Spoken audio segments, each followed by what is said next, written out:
दोस्तों, सोचिए आपने दुनिया का सबसे बेहतरीन ट्रेडिंग सॉफ्टवेयर खरीदा है। आपके पास फास्ट इंटरनेट है और आपने टेक्निकल एनालिसिस के सारे कोर्सेज कर लिए हैं।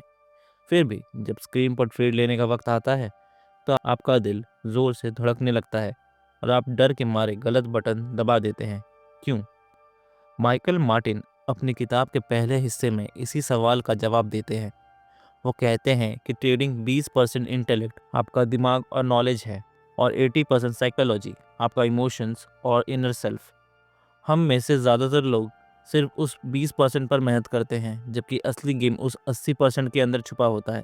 मार्टिन समझाते हैं कि स्कूल और कॉलेज में हमें सिखाया जाता है कि जो सबसे ज़्यादा मेहनत करेगा और जो सबसे ज़्यादा जानता होगा वही जीतेगा। लेकिन ट्रेडिंग की दुनिया अलग है। यहाँ आप जितने ज़्यादा स्मार्ट बनने की कोशिश करेंगे मार्केट उतना ही आपको नीचे गिराएगा। आप इंडिकेटर्स, ऑसिलेटर्स और कॉम्प्लेक्स चार्ट पैटर्न सीख तो लेते हैं, लेकिन ट्रेडिंग के दौरान आपका दिमाग आपके इमोशन से हार जाता है। ये इंटेलेक्ट सिर्फ एक टूल है, लेकिन उस टूल को चलाने वाला ड्राइवर आपका सबकॉन्शियस माइंड है। माइकल का एक बहुत बड़ा पॉइंट ये है कि मार्केट एक आईना है। मार्केट वैसा नहीं है जैसा हमें दिखता है, मार्केट वैसा है जैसे हम हैं। अगर आप अंदर से घबराए हुए हैं तो आपको हर कैंडल में खतरा दिखेगा। अगर आप ग्रीडी हैं तो आपको हर जगह जैकपॉट दिखेगा। वो कहते हैं कि ट्रेडिंग आपकी पर्सनैलिटी का एक्सटेंशन है। अगर आप रियल लाइफ में इम्पल्सिव हैं तो ट्रेडिंग में भी आप ओवर ट्रेडिंग करेंगे। इसलिए मार्केट को समझने से पहले खुद को समझना ज़रूरी है। मार्टिन इनर वॉइस की डिफिनेशन देते हैं। ये वो आवाज़ नहीं है जो डर या लालच से पैदा होती है। ये वो शांत आवाज़ है जो तब आती है जब आपने अपनी रिसर्च पूरी कर ली हो और आप रिजल्ट से डरे हुए ना हो। जब आप मार्केट के साथ सिंक में होते हैं तब आपको मेहनत नहीं करनी पड़ती। ट्रेड खुद ब खुद सही डायरेक्शन में चलती है। लेकिन जब आपका इंटेलेक्ट, दिमाग और साइकोलॉजी में जो मन लड़ रहे होते हैं तब पैदा होता है मेंटल नॉइस। ये नॉइस ही है जो आपको सेटअप बनने से पहले एंटर करने पर मजबूर करती है या स्टॉप लॉस हिट होने पर भी ट्रेड से निकलने नहीं देता। एक और गहरा पॉइंट जो माइकल इस पार्ट में डिस्कस करते हैं वो है हार्ड वर्क का मिसकंसेप्शन। ट्रेडिंग में ज़्यादा काम करने का मतलब ज़्यादा पैसा नहीं होता। अक्सर कुछ ना करना, सिटिंग ऑन हैंड्स ही सबसे मुश्किल और सबसे प्रॉफिटेबल काम होता है। जो ट्रेडर अपने इनर सेल्फ पर कंट्रोल पा लेता है वो समझ जाता है कि स्क्रीन के सामने 10 घंटा बैठने से प्रॉफिट नहीं बढ़ता, बल्कि अपने डिसिप्लिन को 100% फॉलो करने से बढ़ता है। माइकल मार्टिन हमें पहले पार्ट में ये मैसेज देते हैं कि ट्रेडिंग एक सेल्फ डिस्कवरी की जर्नी है। जब तक आप अपने डर या लालच का सामना नहीं करेंगे तब तक कोई भी स्ट्रैटेजी आपको अमीर नहीं बना सकती। आपका सबसे बड़ा एज आपका सिस्टम नहीं बल्कि आपका इमोशनल स्टेबिलिटी है। मार्केट में सरवाइव करने के लिए आपको पहले अपने अंदर के शोर को ख़त्म करके उस इनर वॉइस को सुनना होगा जो डिसिप्लिन और पेशेंस की बात करती है। दोस्तों, हमें बचपन से सिखाया गया है कि विनर्स नेवर क्विट और नेवर गिव अप। लेकिन माइकल मार्टिन कहते हैं कि अगर आप ट्रेडिंग की दुनिया में यही माइंडसेट लेकर आएंगे तो मार्केट आपको बर्बाद कर देगा। ट्रेडिंग में कभी कभी सबसे बड़ी जीत सरेंडर करने में होती है। ईगो आपका सबसे बड़ा दुश्मन। पार्ट 2 की शुरुआत में माइकल एक बहुत कड़वी सच्चाई बताते हैं। मार्केट को इस बात से कोई फ़र्क नहीं पड़ता कि आप कितने अमीर हैं, आपने कितनी पढ़ाई की है या आप कितने सही हैं। अक्सर ट्रेडर्स एक ट्रेड लेते हैं और जब वो लॉस में जाने लगती है तो उनका ईगो बीच में आ जाता है।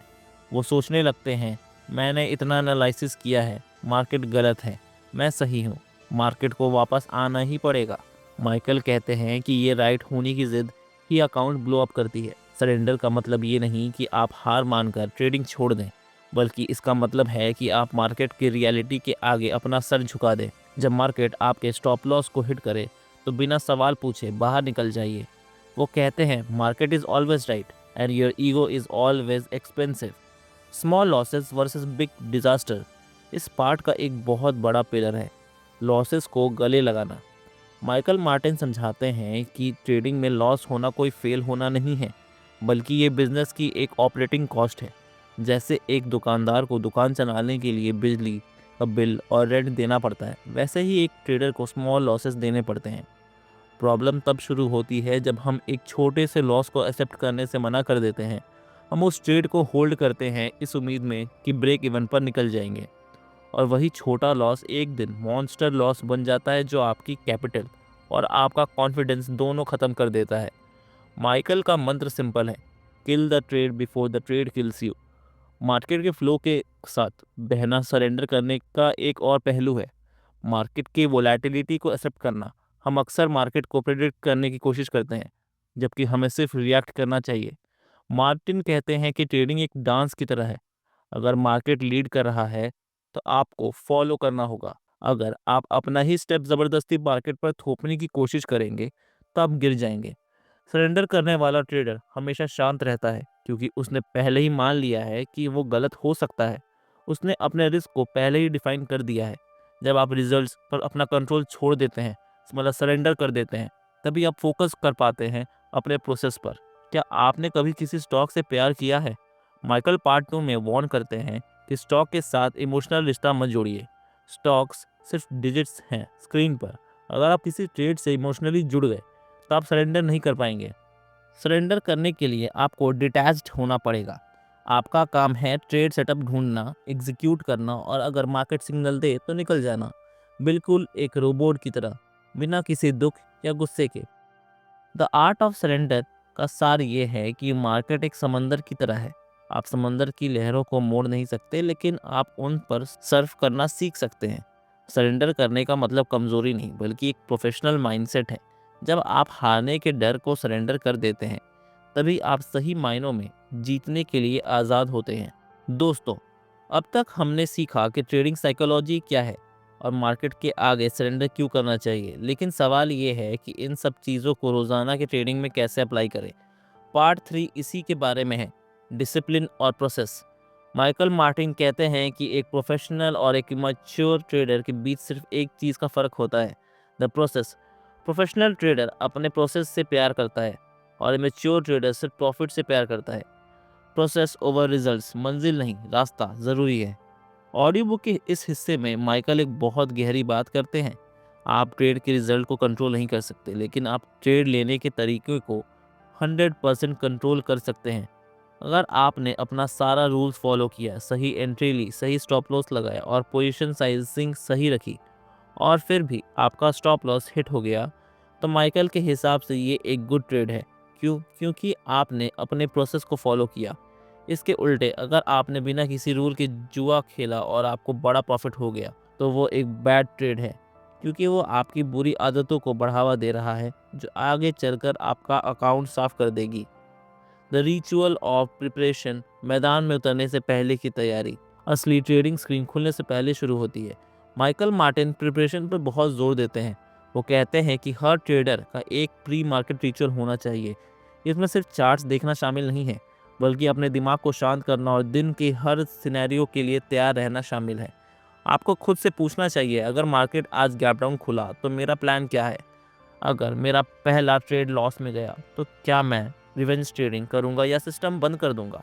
जब आप इन सवालों के जवाब पहले से तैयार रखते हैं, तो लाइव मार्केट में आपका इनर वॉइस आपको पैनिक करने से रोक लेता है। डिसिप्लिन का असली मतलब, डिसिप्लिन का मतलब ये नहीं कि आपने एक दिन रूल फॉलो किए। डिसिप्लिन का मतलब है वही बोरिंग काम बार बार 1000 बार करना, जब तक वो आपकी फितरत ना बन जाए। माइकल कहते हैं कि ट्रेडिंग बोरिंग होनी चाहिए। आपको ट्रेडिंग में बहुत ज़्यादा एक्साइटमेंट या एड्रेनालाइन रश मिल रहा है, तो समझ लीजिए आप ट्रेडिंग नहीं, गैम्बलिंग कर रहे हैं। प्रोफेशनल ट्रेडिंग एक फैक्ट्री चलाने जैसी है, जहां हर रोज़ एक ही प्रोसेस से प्रोडक्ट निकलता है। आपका प्रोडक्ट है कंसिस्टेंट प्रॉफिट्स, और ये तभी आएगा जब आपका इनपुट हमेशा कांस्टेंट रहेगा। द फीडबैक लूप, जर्नलिंग की ताकत। माइकल मार्टिन इस पार्ट में एक बहुत ज़रूरी टूल का जिक्र करते हैं, ट्रेडिंग जर्नल। लेकिन ये सिर्फ ट्रेड्स लिखने के लिए नहीं है। वो कहते हैं कि आपको अपने इमोशंस लिखने चाहिए। जब मैंने ये ट्रेड ली, तब मुझे डर लग रहा था या मैं कॉन्फिडेंट था। वक्त के साथ ये जर्नल आपको दिखाएगा कि आपकी इनर वॉइस कब सही होती है और कब आपका ईगो बात कर रहा होता है। ये फीडबैक लूप ही आपको एक एवरेज ट्रेडर से एक मास्टर ट्रेडर बनाता है। You are the system book के आखिरी में माइकल मार्टिन एक ऐसी बात कहते हैं जो आपको हमेशा याद रखनी चाहिए, you are the black box. लोग नए नए इंडिकेटर्स और ऑटोमेटिक रोबोट्स ढूंढते हैं, लेकिन असली सिस्टम आपके अंदर है। जब आप डिसिप्लिन को अपनी पहचान बना लेते हैं, तब ट्रेडिंग मुश्किल नहीं लगती। आप मार्केट को कंट्रोल नहीं कर सकते, पर आप खुद को कंट्रोल कर सकते हैं। और जिसने खुद पर फतह पा ली, उसने मार्केट पर फतह पा ली। माइकल मार्टिन की ये जर्नी हमें सिखाती है कि ट्रेडिंग सिर्फ पैसा कमाने का जरिया नहीं है, ये खुद को बेहतर बनाने का एक रास्ता है। धन्यवाद।